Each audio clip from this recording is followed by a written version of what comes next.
Mestská galéria na hlavnom námestí, bohužiaľ, musím povedať, vzhľadom na ekonomickú situáciu mesta Rimavskej Soboty nebudeme mať iné východisko. Tú mestskú galériu budeme musieť uzavrieť. Tam chodia zo škôl žiaci, ale väčšinou sú to študenti. A máme tam obrovské náklady. Galériu presunieme semka na Mestské kultúrne stredisko, sem do kultúrneho domu. Žiaľ, z úsporných dôvodov to ako ekonóm som to navrhla, že možno, že by bolo toto jedno z riešení.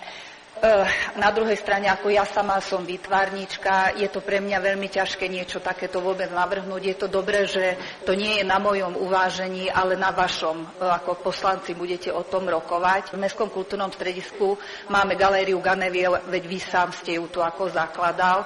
A keď zoberieme, že v meste pôsobí ešte aj múzeum, ktoré spĺňa také isté akože funkcie ako Mestská galéria, lebo robí výstavy súčasných umelcov, nakupuje akvizície, robí vzdelávacie programy pre deti, tak možno naozaj Rimavská Sobota nepotrebuje 3 takéto inštitúcie. Nikto tu nechce zrušiť kultúru, ani galériu.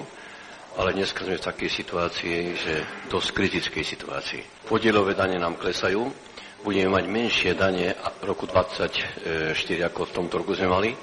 My nemáme iné východisko. My máme do rozpočtu získať 1,4 milióna eur, to znamená, my sme vo vedení mesta zaujali také stanovisko, že zaťažíme jednak občanov, ale zaťažíme aj sami seba, to znamená, že budeme tie finančné prostriedky znižovať všade.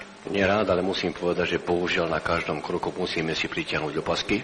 Nie je inej šance. Mestské zastupiteľstvo schvaľuje doktorovi Jozefovi Šímkovi, primátorovi mesta Rimavská Sobota, zvýšenie základného mesačného platu o 30%.